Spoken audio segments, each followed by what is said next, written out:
வணக்கம் நண்பர்களே. சில பழக்கங்களும் சிந்தனைகளும் ஏழைகளை பண விஷயத்துல அடுத்த கட்டத்துக்கு போக முடியாம தடுக்குதுங்க. பணக்காரர்கள் ஏன் மேலும் மேலும் பணக்காரர்களாகிறாங்க? இது வெறும் அதிர்ஷ்டம் தானா? இல்லைங்க.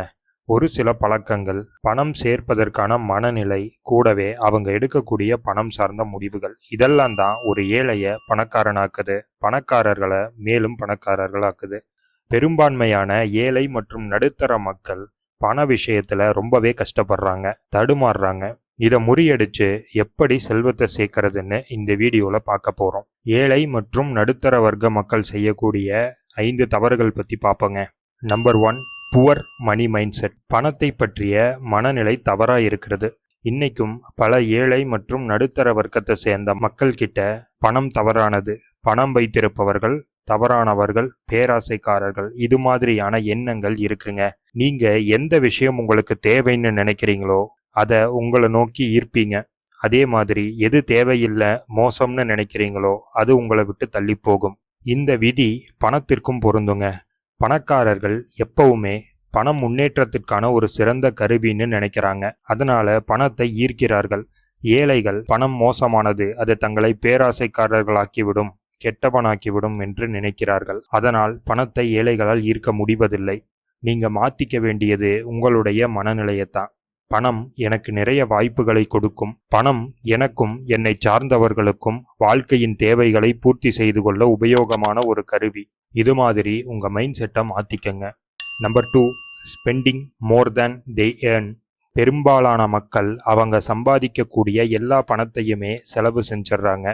அதையும் தாண்டி பற்றாக்குறைக்கு கடன் வாங்கி கூட செலவு செய்யறாங்க.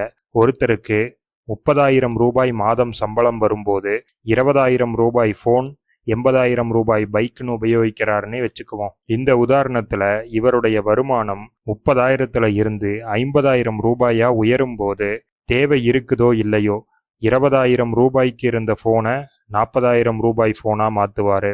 80,000 ரூபாய் பைக்கை வித்துட்டு 1,50,000 லட்சம் ரூபாய் பைக்கை அப்கிரேட் பண்ணிக்குவாரு. இதை லைஃப் ஸ்டைல் இன்ஃப்ளேஷன்னு சொல்லலாம். வருமானம் அதிகரிக்கும் போது அதிகமாக வரக்கூடிய தொகையை சேமிப்புக்குன்னு யோசிக்காம அந்த அதிக தொகைக்கு ஏத்த மாதிரி செலவுகளை செஞ்சு சம்பாதிக்கிறோம், செலவு பண்றோம், திரும்பியும் சம்பாதிக்கிறோம், மறுபடியும் செலவு பண்றோம். இந்த மாதிரி ஒரு சைக்கிள்குள்ள மாட்டிக்குவாங்க. இதற்கு தீர்வுதான் என்ன? உங்கள் தேவைக்கு மீறிய வாழ்க்கை முறையை வாழாமல் இருங்கள். Save first, spend later. முதல்ல சேமிப்பு, அதுக்கப்புறம் தான் செலவுகள். நீங்க 50-30-20 ரூலை ஃபாலோ பண்ணலாம்.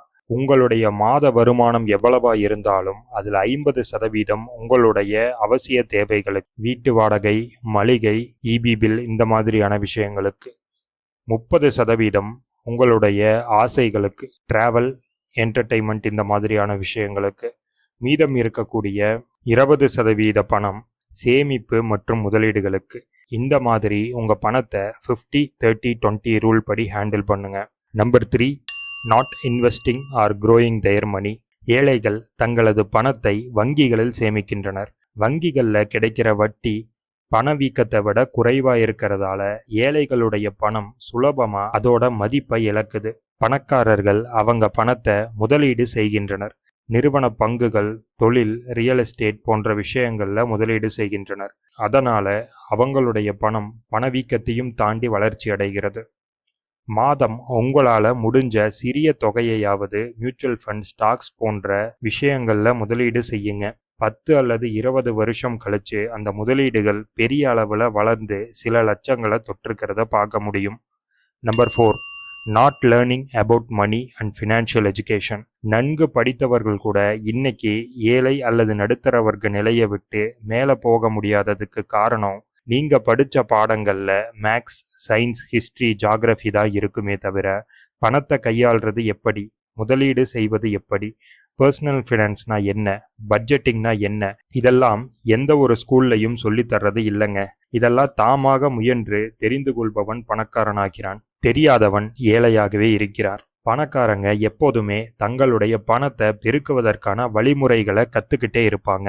Rich Dad Poor Dad, The Psychology of Money போன்ற புத்தகங்களை படிக்கிறது மூலமா பணத்தை பற்றி தெளிவான ஒரு ஐடியா கிடைக்கும்.